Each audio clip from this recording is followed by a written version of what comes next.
नमस्कार दोस्तों, स्वागत है आप सभी का मेरे YouTube चैनल पर। मैं हूं आपका दोस्त राजन सरोडिया। दोस्तों, आज मैं आपके लिए इस वीडियो में NCERT क्लास 9, ठीक है, NCERT कक्षा 9 के अध्याय 3 का चैप्टर है परमाणु एवं अणु, एटम्स एंड मॉलिक्यूल्स।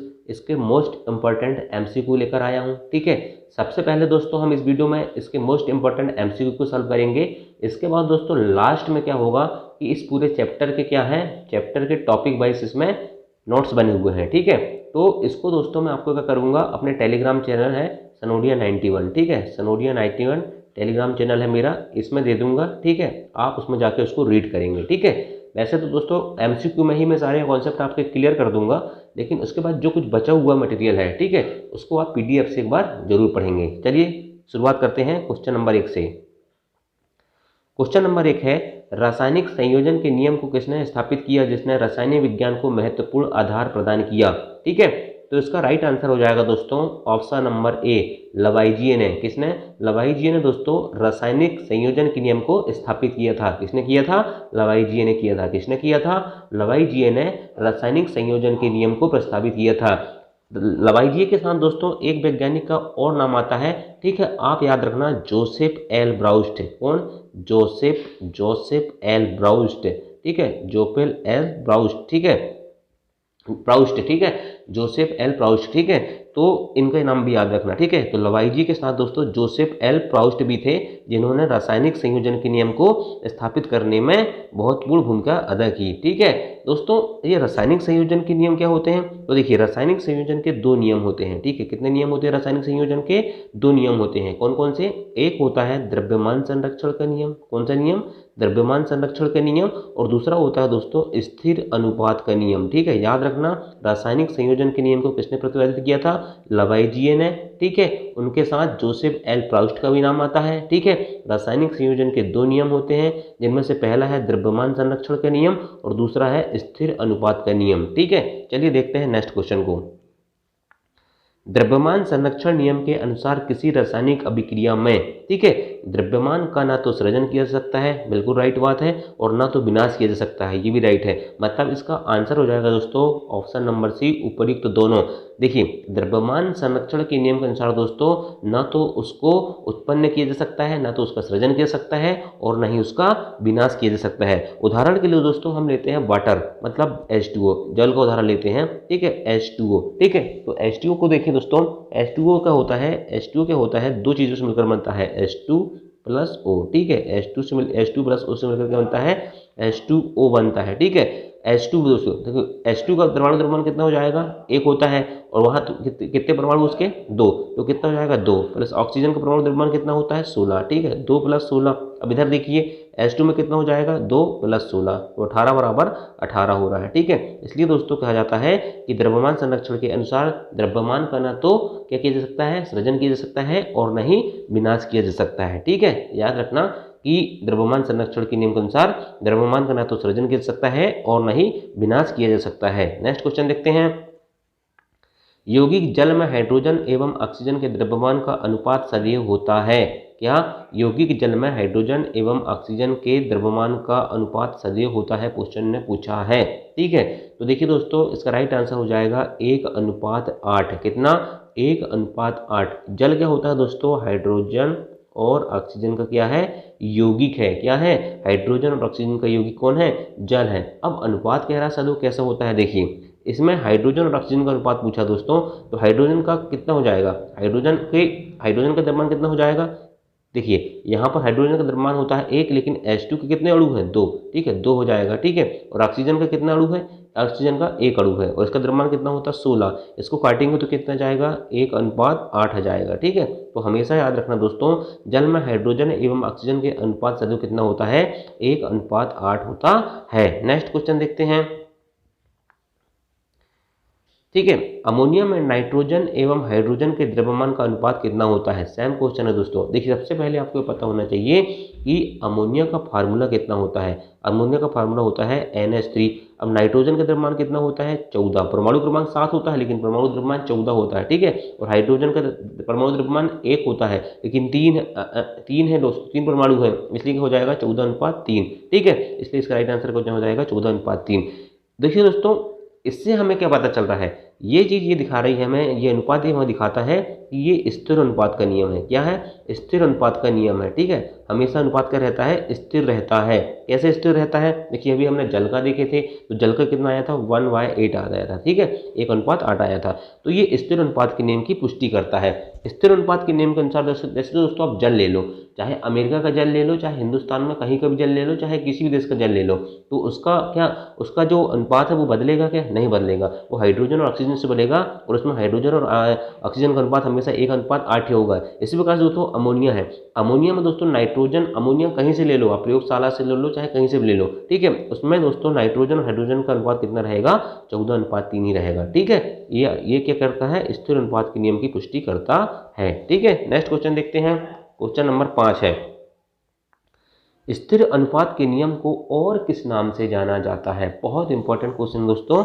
स्थिर अनुपात के नियम को निश्चित अनुपात के नियम से भी जाना जाता है। क्यों? क्योंकि इसमें अनुपात क्या रहता है? निश्चित रहता है। नेक्स्ट क्वेश्चन देखते हैं, जॉन डाल्टन के परमाणु सिद्धांत को कब प्रतिपादित किया गया? ठीक है, या जॉन डाल्टन ने परमाणु सिद्धांत कब प्रतिपादित किया? ठीक है, याद रखना दोस्तों, जॉन डाल्टन ने परमाणु सिद्धांत को प्रतिपादित किया था 1808 में। देखिए दोस्तों, ये जॉन डाल्टन कौन थे? तो देखिए 1766 में क्या हुआ? 1766 में इंग्लैंड में। ठीक है, 1766 में इंग्लैंड में क्या हुआ? एक गरीब जुलाहा परिवार में ये जॉन डाल्टन का जन्म होता है। किसका जन्म होता है? जॉन डाल्टन का एक गरीब जुलाहा परिवार में होता है। ठीक है, अब जन्म तो हो जाता है दोस्तों, ये बहुत बड़े आर्टिस्ट बनना चाहते थे। ठीक है, परंतु क्या होता है? ये शिक्षक बन जाते हैं, टीचर बन जाते हैं। ठीक है, तो टीचर बन जाते हैं दोस्तों, तो क्या होता है? ये भौतिक रसायन और गणित, फिजिक्स, केमिस्ट्री और मैथ्स पढ़ाने कहाँ चल जाते हैं? मैनचेस्टर चले जाते हैं। लेकिन दोस्तों अपने जीवन में क्या होता है? ये शिक्षा देने के साथ साथ बहुत सारे शोध कार्य भी करते हैं। ठीक है, इसी क्रम में दोस्तों 1808 में, कब? 1808 में क्या होता है? ये परमाणु सिद्धांत को प्रतिपादित करते हैं। ठीक है, नेक्स्ट क्वेश्चन देखते हैं, डाल्टन का सिद्धांत किन नियमों पर आधारित था? ठीक है, तो याद रखना, डाल्टन का सिद्धांत दोस्तों रासायनिक संयोजन के नियम पर आधारित था। किस पर आधारित था? डाल्टन के नियम जो दोस्तों रासायनिक संयोजन के सिद्धांत पर आधारित था।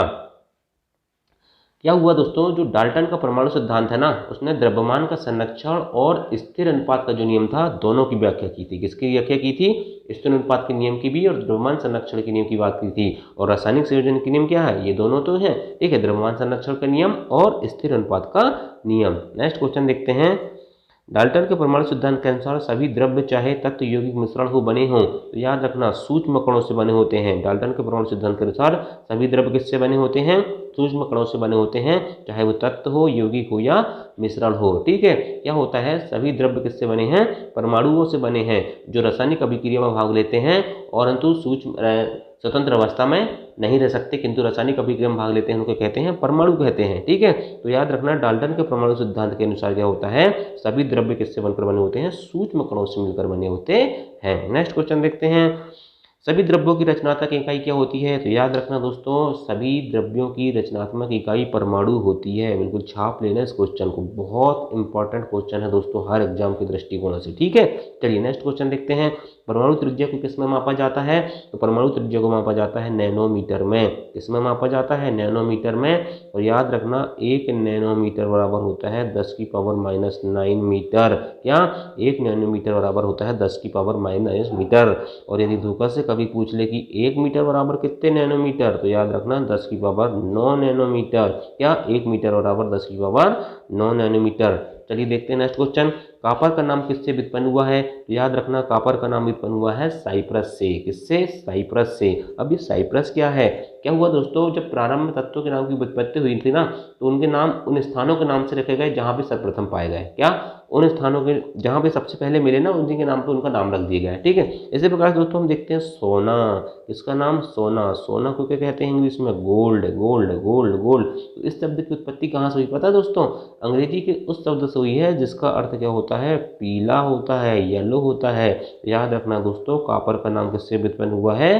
साइप्रस से व्युत्पन्न हुआ है। नेक्स्ट क्वेश्चन है, IUPAC का पूरा नाम क्या है? मोस्ट इंपॉर्टेंट क्वेश्चन, छपने वाला क्वेश्चन है दोस्तों, चाहे आप कक्षा 9 में पढ़ो, चाहे आप किसी भी एग्जाम को दो।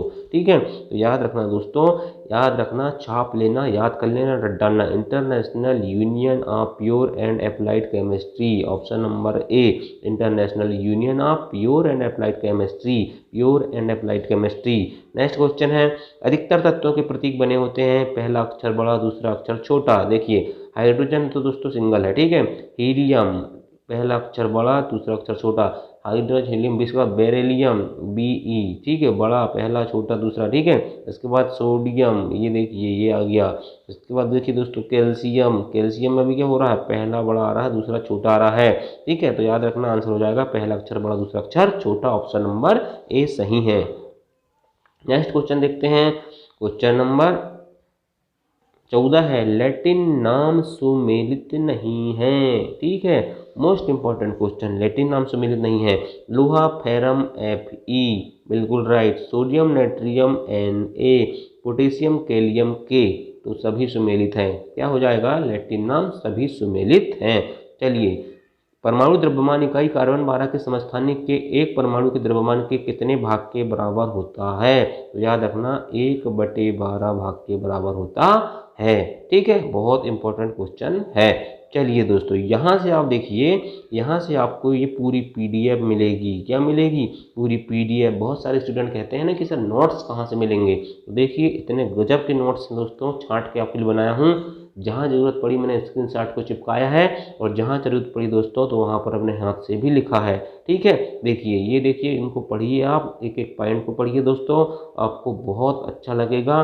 और देखिए दोस्तों, NCERT का जो है ना, एक एक लाइन में एक क्वेश्चन बनता है, इसलिए इसको बहुत ध्यान से पढ़ने का, ठीक है। तो इतने सारे नोट्स दोस्तों यहाँ पर आपके लिए मैंने बहुत मेहनत से बनाया हूँ, ठीक है। बहुत सारी चीज़ें हैं दोस्तों, जैसे देखिए यहाँ पर मैंने इतनी सारी चीज़ें टाइप किया हूँ कि ये सब टाइपिंग है दोस्तों, ठीक है। ये तो ये सब टाइपिंग है, ठीक है। बहुत मेहनत लगती है दोस्तों, आपके लिए इतनी मेहनत से वीडियो बनाया हूँ। यदि वीडियो पसंद आया तो लाइक करना और चैनल को सब्सक्राइब करना। अच्छा, एक चीज़ और बता देना चाहता हूँ कि ये जो वीडियो है ना, साइंस की NCERT, ये किसके किसके लिए इम्पोर्टेंट है। देखिए, कक्षा 9 के लड़कों के लिए भी इम्पोर्टेंट है, कक्षा 9 के स्टूडेंट के लिए, ठीक है, उनके लिए तो है ही। इसके बाद दोस्तों, किसी भी प्रकार की कॉम्पिटिशन एग्जाम, चाहे आप UPSC की तैयारी करो, चाहे MPPSC की तैयारी करो, चाहे किसी भी BSc की तैयारी करो, ठीक है, या आप MP फॉरेस्ट गार्ड के लिए तैयारी करो, चाहे व्यापम के किसी भी एग्जाम के लिए तैयारी करो जिसमें जनरल साइंस पूछी जाएगी, ठीक है, उसके लिए मोस्ट इम्पॉर्टेंट है, ठीक है। चलिए, थैंक यू, जय हिंद।